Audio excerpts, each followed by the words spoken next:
Gemini, sun, moon, and rising sign. We've got an amazing month ahead for you because in the month of November 2023, you're going to experience some real pleasure, some real enjoyment of life, and even perhaps some money luck. At the same time, you could also find yourself really revising your work routines and your health habits, making some significant changes, the beginning of a longer arc of 2 years of changes beginning in this month ahead of November to do with those sixth house matters because of Lord Mars. We're going to talk a lot about as well how the movement of Mercury as well, the Lord of your sign, moving into a new place in the sky will feel fresh and different, particularly the Sagittarius part of your chart, where Mercury, although he's in debility, is trying his best to help you communicate with those significant others in your life during the month of November. So let's get rolling and talk about what some of this looks like and how we might itemize it step by step through the month ahead. If you're new to my channel, my name is Lori Lothian. I am a whole sign house Hellenistic astrologer using the Western tropical zodiac. I use astrology for prediction, for helping you navigate the sky with ease and flow. Hopefully that's useful to you. Also, I have a very short promotion this month. It's going to take me all of 30 seconds or less to tell you that if you want to get this one-time offer for my 2024 videos, that's 12 videos for each sign, there's a promotion now to get it at 35% off. You will not see this ever happen again. This is the pre-order, the pre-sale order. I'm making those videos as we speak, and you'll get them in your inbox once they're all done on the third week of November at a never to be seen again price. So check it out below to see what that is. And if you are interested in getting that discount for your sun, moon, or rising sign and the bundle, then check it out in my description box. Click the link, and 35% off is a big discount and you might really want it. Plus you get my 2020 three all sign videos for free at this point. Just bundle in as soon as you sign up. Okay, so let's get going and talk a bit now about the most important thing, which is that this is a month in which you're going to find a big feeling of the world changing, especially for you in particular, because we do have a lunation in Gemini, and that lunation is going to also bring you into a fullness, but also a sense of something really kind of culminating.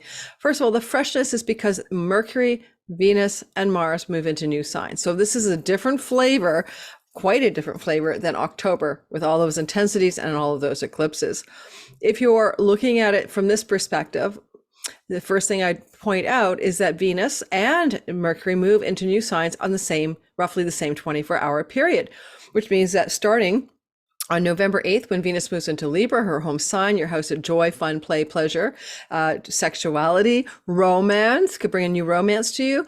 And Mercury then moves into the sign of Sagittarius, the house of committed love.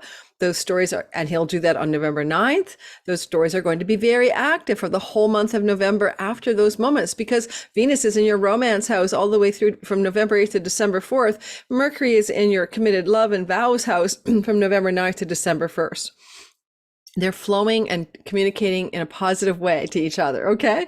So you could say things like, I'm going to find that my committed love stories are highly communicative, and even kind of inspirational, certainly not with the details with Mercury and Sag, he's in debility, and I'm enjoying my life. Because we know, how do you enjoy your life? We enjoy the fifth house because we have inspiration, motivation, enthusiasm, filled with vitality. I love the word inspiration to mean like filled with spirit. And so you're feeling quite inspirited, inspired, you're good. It's good energy. So look for that November the 8th to, December the 4th. But then we have Mercury, the Lord of your sign, across the way. Now this is going to be challenging a little bit for you, Gemini, sun, moon, especially rising sign. When Mercury's in your seventh house, you might find that an aspect of you is outpictured over there, that the Lord of my sign is taking up all the bandwidth and all the oxygen in the room of my significant marriage type partner, or my significant business type partner, or all the energy I am spending to communicate with my client audience marketplace. I have a progressed Gemini sun. The sun can represent your career, the moon can represent your home, sun can be father, moon can be mama, but and the ascendant is you. But for someone like me, progressed Gemini sun, I might be like overly fixated on the seventh house of my client's audience and marketplace, to the detriment perhaps of some greater sense of personal well-being.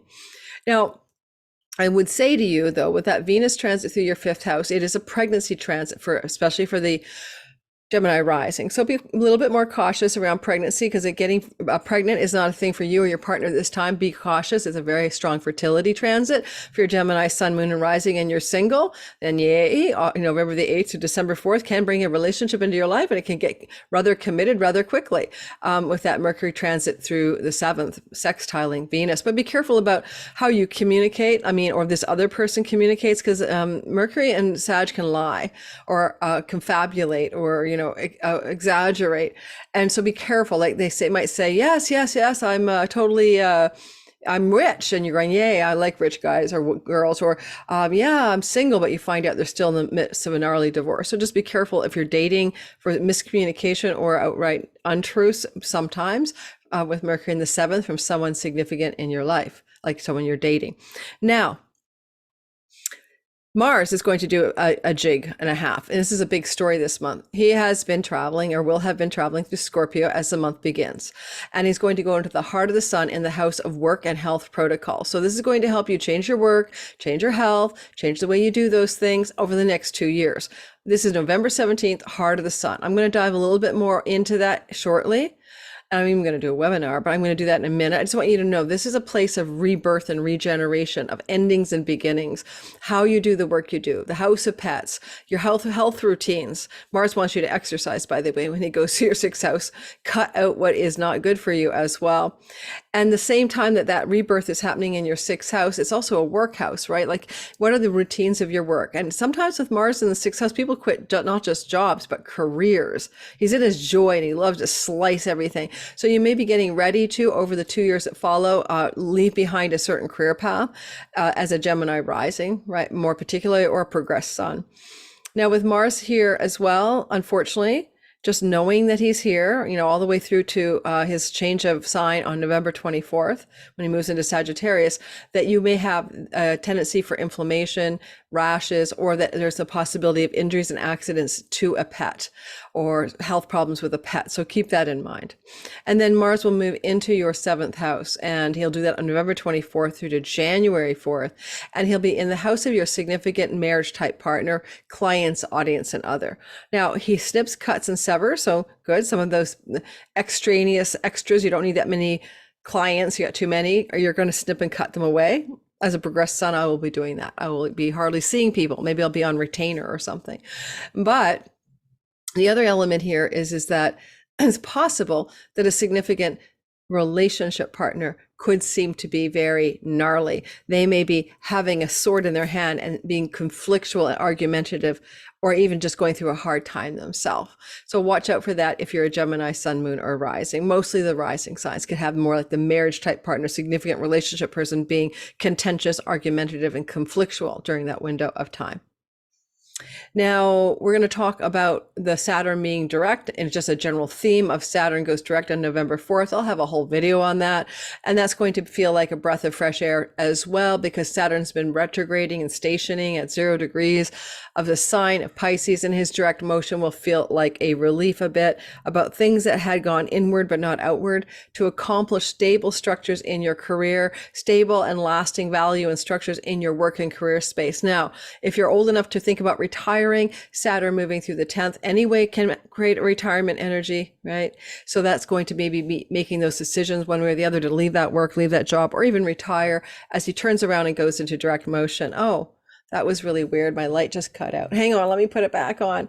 I keep trying to change my recording space. Some of you notice that I'm recording in different places all the time now. There we go. So this is my house. Okay, so keep that in mind. Finally, there's 2 moons, and I already mentioned one of them. So I'm not going into detail. I have a big deep dives into each lunation. But November 13th, there's a new moon in Scorpio. So we have a lot of energy around Mars rebirthing himself, and which we know when Mars does his rebirth, we all kind of go, that's going to be a 2-year story. So don't just focus on it. But there's also a new moon here just before the rebirth of Mars in the heart of the sun. And that new moon is like, why are you generating it? What are you generating in the work and health part of your sky that's really brand new? It may take up to 6 months to come to culmination or fulfillment. And then the full moon is happening as well on the 27th of November, around 4 degrees. I'm the sign of Gemini. So certainly sun, moon, and rising at first decan, the first 10 degrees of Gemini, you're feeling a lot of intensity around a new beginning. I mean, a fullness, fullness, a fruition, something coming to fullness. You started back in June. It can be anything. If it's your sun, it's about professional ambitions. Your moon about home and mother. So if your ascendant, it's about anything you started back in June of 2023, coming to fullness in November of 2023, and maybe unfolding the further fullness over the 6 months that follow as the wings of this thing spread out. And because it's in the house of you and it's your body, it can be about health matters, health routines, a sense of self, a sense of identity that's coming to fullness and fruition, a sense of you being full and very bright, very big, luminous full moon energy that you can become at this time of year. And this is a cycle, right? There's always a full moon in Gemini around this time of year. So go back and think, how are you normally operating in November each year, or into December, because that's it's back again. All right, so that's that. And now I'm going to go all signs and we're going to get rolling. So don't forget, listen for your sun and moon, but rising will be most accurate in my humble opinion. So here we go. Number one, we're starting with your details we're breaking it down. November 3rd, we're going to go through chronology. November 3rd to the 4th, there's a Venus opposite Saturn. That does not feel easy. That does not feel good for most people, because you see, Neptune and Venus are like unicorns and rainbows, but the opposition means the rainbows and unicorns aren't coming through the way you'd like. You're like, where's my rainbows? Where's my unicorns? I'm not feeling them, And that's because Venus is in a difficult place when she's opposite Neptune as well. It's 3rd and 4th. She's still going through the sign of Virgo, a sign of her detriment. And she's going through Virgo, and she's doing that in your 4th house of home and property and real estate and land and what you're doing in and from your home. So she's trying to be practical and sensible and realistic here about what's going on in the home and the domicile and property matters as well, the house of the mother.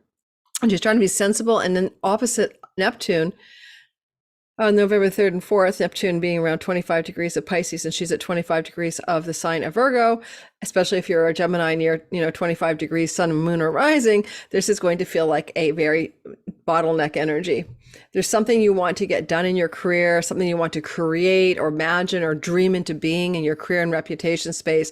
And Venus is kind of like being a Debbie Downer in your 4th house going, but we have to pack the boxes. We have to do the wallpaper. We have to be sensible about this. There's a sensibility of sensible in and from the home, but Neptune wants to make big dreams come true in your career space, and that is not compatible. And with Saturn direct with Neptune up there, some of these dreams that you have to execute over the next 2 years will come true.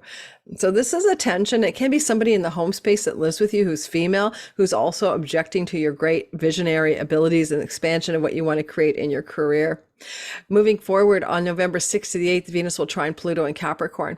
Now, this is power of love and power of money story. This is positive for the most part and lucky and full of opportunity, because Venus is in your 4th house of property and real estate, and Pluto is in your 8th house of mortgages or bank loans or taxes. There can be some positive things to do with property, inheritance, taxes, real estate, loans, mortgages.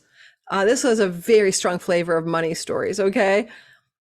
The only other way you can parse it is something going on November 68th where you get into a deep tantric union with somebody in your home that, takes you to the sex magic level or something like that. Power of love is highlighted, but it's about deep intimacy, deep vulnerability, and revealing and sharing the deepest parts of you. Possibly a bit of enlightenment can come through this as well, but with Venus in detriment and being so sensible, who knows? And then finally, moving into the next piece of the sky, November the 11th to the 12th, or those 2 days, Mars is opposite Uranus. It's a bit of unexpected things that can be feeling explosive or shocking or unexpected. And November 11th to 12th, he's doing that again from his home sign of Scorpio, your 6th house of work, health routines, pets, tenancy agreements. Uranus, shocking developments from the 12th house, backroom deals and negotiations, secrets, foreign lands, foreigners, foreign shores, revenue generated from foreign shores. It's all very subtle though, because 6 and 12 are metacosmios. And so there could be a download, an insight, or a karmic breaking of a pattern, kind of a pattern interrupt about karmic patterns to do with work and health. I mean, Mars is really good with the sword and helping you get rid of any kind of self-undoing and addictions. And this could be a breakthrough in addiction recovery or self-undoing recovery of some sort. Again, November the 11th to the 12th. November the 14th to the 21st is Mars moving into the heart of the sun, combust, burning up. I have a whole video and a webinar on it. As Mars is getting closer to the sun, because he meets the sun perfectly on November 17th, he's very, very burned up. And he's also deeply, deeply invisible. And he's going to come out the other side after the 17th and still be tracking within a degree of the sun for a couple of days until about the 21st. During this time, if you need to get something to work for you when it comes to your work and health and boss and employment space and pets and tenancies and rentals, it's going to be not happening. Okay. It's like Mars is invisible, right? And he's deeply in distress as he's burning. Now, he's not in distress on the 17th. That's a magical day where he gets divine instruction from King Sol, and he gets the download for what's next. And what he's trying to do is going to reorient your Scorpio 6th house for the next 2 years. This is the beginning of a beginning, all right, of something new, something in which you're going to change your entire direction when it comes to your work, or your entire direction when it comes to your health, or your entire direction when it comes to your pets, okay?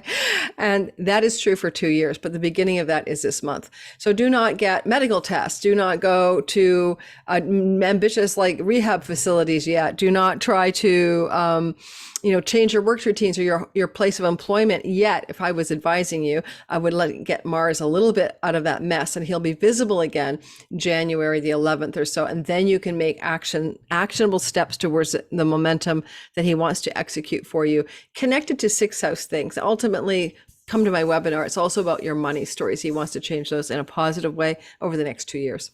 On November the 20th to the 23rd, am I still recording? I just had a terrible thought that I'm not. I do this all the time. I am recording. And on November the 20th to the 23rd, Mars will sextile Pluto. This is a positive development. It can involve positive finances, commerce, things to do with momentum and decisions and actions that are very potent and powerful, that are happening in an easy and flowing way. So Mars and Scorpio, Pluto in your 8th house, seeing a tax accountant, getting a tax rebate, organizing your investments, especially in the 6th house. This is work. So things to do with work and longer term financial gain that empowers you. So work and money stories are very active for you in a positive way. The 20th to the 23rd, the chunky money and the work house are collaborating. On the 24th to the 27th, Mars moves into Sagittarius. Now on the 24th, he moves into Sagittarius. And then on the 24th to 27th, he squares Saturn, who's hunkered down at like 0 degrees of Pisces or so. So here's the deal.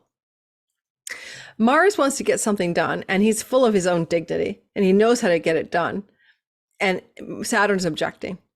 So Saturn is kind of like, hey, hold up here. And you want to get something done to do with work or health or pets or tenancies or rentals. And Saturn is like the boss in the 10th house. He could be a boss in the 10th house. He could be somebody of an authority figure in your workspace or career space. Or he could be a situation that feels difficult in your career and workspace and requires a slow down, pause, cautionary note. It's like, you're on a parking, you wanted to take the parking brake off on a super steep slope with Mars in your Scorpio workhouse, and Saturn objects. So you're going to feel frustration. So feeling the frustration. Oh, sorry. Sorry, guys. I apologize. I mean, from your 7th house to your 10th house, 7th house, I cannot re-record this. I don't have the bandwidth for that. So sorry, Mars is going to be squaring Saturn from your 7th house. Okay. So you're trying to accomplish some stable results in some career ambitious space of your work and ambition and what you want to get done. And in your significant other client, audience, marketplace, main squeeze or business partnership space. Okay. Mars is ambitious. He's in fiery Sag. He wants to get things going. All right. He wants to make things happen. I apologize for the glitch. I don't think I have energy and time to record it again, but I don't have an assistant who can edit my stuff. Sorry. So Bottom line, you're going to end up feeling like there's some oppositional energy coming from a significant client, audience member, fan, legal situation to do with your work, maybe even a business partnership collaboration that's going to be causing stress for you. It's going to feel like a stalemate or a parking brake experience when you want to drive forward. I think with Mars being in the seventh house, by the way, and he's there from like, I already mentioned this earlier, November 24th to January 4th. This is a time in which you could have quite contentious interactions with your significant other, business partners, and audience members. Be careful here. There's no need to step way out and end up with a debilitated marriage because it seems like you're working your ass off in your career, and that may not be working for your significant other, and you have to work the details out together. Thank you for listening. I appreciate your help. Your help. Appreciate you listening. Don't forget to hit the like and subscribe button. It helps the channel grow. Please, really helps the channel grow. And I also would love to remind you that 35% off will never happen again for my 2023 All Signs Bundle for 2024. 75 minutes times 12 bundle, or I guess I'll let you have the individual ones for 35% off too. But why do that? For Sun, Moon, and Rising, assuming you have 3, right? You may as well get the bundle for like $50 instead of paying $100 for each one individually. Just a thought. Thanks guys for listening. Don't forget to like and subscribe. Ciao, ciao.